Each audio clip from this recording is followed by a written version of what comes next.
Hello, legends, heroes, and poopy heads. Welcome to the Omni Flash channel, where Omni Flash will take gaming to the next level. Please like and subscribe. This is Omni Flash, your guide to Diablo Immortal.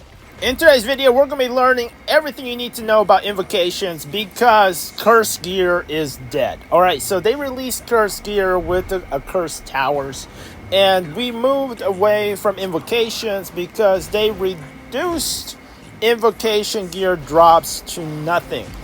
With the new update where they revamped our warband tableau, they also increased the rate of invocation gear drops by 10. So in the past we usually just get one piece of invocation gear.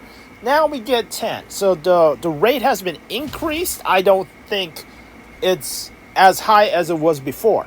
I think maybe it's about 50% as high as we had before Cursed Gear was introduced, but it is still enough invocation gear drops that I am now fully 8 pieces of invocation gear, making Cursed Gear pretty much obsolete. So in today's video, we're going to be talking about how invocations work, what are the best invocations, and the top 3 ways to get your invocation gear.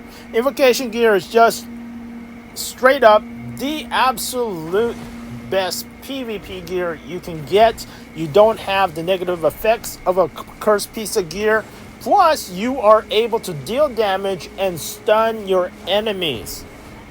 Alright, so first up, for your invocations, I would have to say the number one way to get invocations now is from doing bestiary. If you do open world farming, and if you just do a ton of open world farming, you will be able to get a lot of invocation gear. I have to say probably 50% of all my invocation gear comes from open world farming and from the bestiary.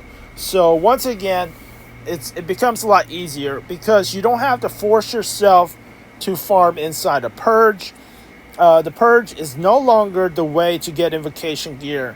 Just forget about the purge and forget about purging for invocation gear. All you got to do is farm in the open world and get this bestiary. Now, of course, there is going to be an easier way to get more monster essence if you get the monster essence tower. So be sure to try to get the monster essence tower. Let me try to look and find out the name of the monster essence tower. Just one second. The monster essence tower is monster essence. It's called the Tower of Wilderness. The Tower of Wilderness will help you get 40% increase drop rate for monster essence. So you want your clan to get monster essence 40% increase drop rate, and that will help you get invocation gear. Another very good way to get invocation gear is from Yakins. You can go to Yakins, the Antiques dealer, and he will have lots of gear. Sometimes it has invocations, not all the time, but I have been getting some really nice invocation gear from Yakins. Be sure to get 10 items, get 10 weapons, 10 armors from Yakins, and good luck. You should be able to get nice invocation gear there from there also. Now, that's not like one of the best ways, but absolutely do Yakins and just buy 10 items every single day. Don't go over 10 items. You'll be just wasting your gold. It's a little bit cost too much. Unless you're able to farm a lot more gold than I can. Going for just 10 a day is the best way at Yakins. Now, there is the second best way I found is the Immortal Vault. The Immortal Vault is super nice and is filled with invocations. A lot of people, say, hey, being immortal sucks, but being immortal has its perks. You have this beautiful vault full of invocation gear. Now, I am making this video on a Sunday, so pretty much everyone has exhausted their chests. So the chance of losing these invocation gears on Sunday is very, very small. So I'm just going to show you the types of invocation gear that we have available to us just for wizards in the vault. Now, for the other classes also have their invocation gear. We're just going to take a look.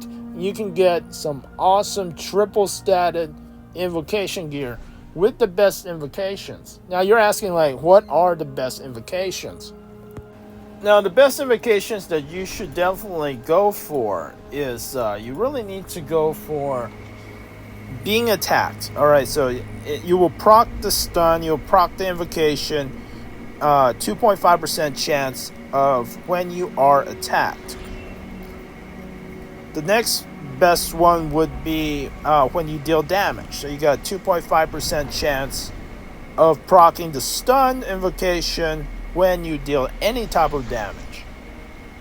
The third best one will have to be primary attack. Whenever you deal a primary attack, it will proc a chance for you to use your stun invocation. Now, there are lots of invocations, but the best one will hands down would be the stun invocation.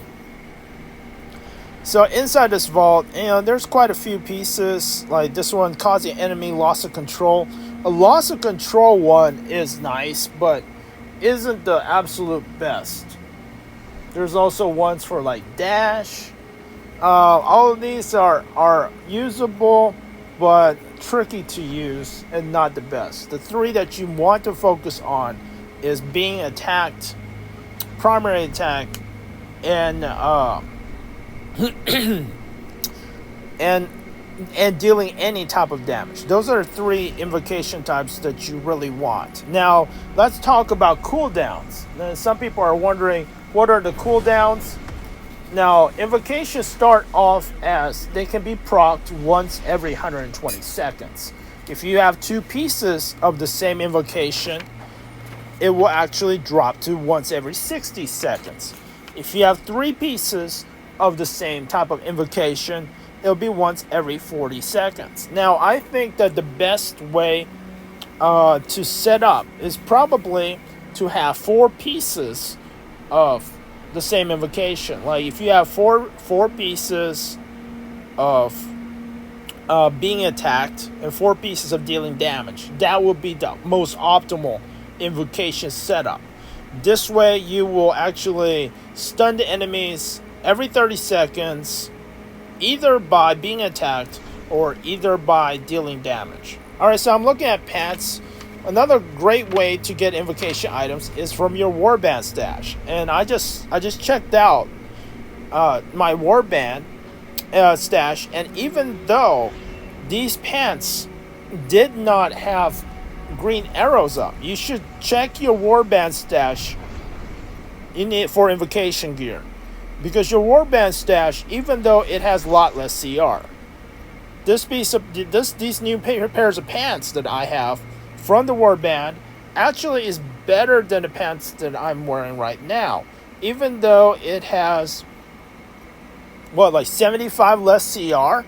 So your CR gear is going to be reserved for things like challenge rifts, and for Heliquary raids.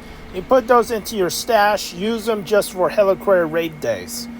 And look at this. Impact, being attacked, #1 invocation gear, and it was in my stash. And it was camouflaged because no green arrows. So when you go look at your warband stash, search for those invocation gears. And it is actually better than the pants that I have on, with the absolute best invocation. So definitely check out your warband stash. Alright, so one more way, the third and last best way, is we're going to go into the purge. Now, like I told you, purging to actually run through, grab all the chests, kill the boss. Purging is no longer an effective way to get invocations. It is, you can still do it, and it's not any less effective. It's just a very non-efficient way. It's very bad. But you can actually open, you got these mysterious legendary, these orange items that you get, mysterious legendary items that you get from events. events usually give you 2 of these per event. And you would save them up from like Hungering Moon, Justinian's, any type of event will give you a ton of these mysterious items, and you would save them up and you will enter a purge. You want to enter a purge, and when you open these mysterious legendary items inside a purge, all the legendaries that come from the mysterious legendary items will have invocations. So be sure to open up all the mystery legendary items inside a purge, and there you will have the best PvP invocation gear. Alright, thanks for watching. I hope this helps you, because if you are not chasing, if you are not trying to get the stun invocation gear, I know someone else is. And if they have full stun invocation gear, it will make your life in PvP a lot harder. So I recommend you also try to get a full set of stun invocation gear like I have. Because, to be honest, stun invocation gear is a billion times better than any cursed item. Cursed items do have negative effects. Plus, you have to pray to the gods on purification shards. And since invocation gear are now easier to get, and actually not that bad, you definitely should get invocation gear. I hope this video has helped you, and this will help you in your PvP. Be sure to like and subscribe, and I'll see you guys in the next video.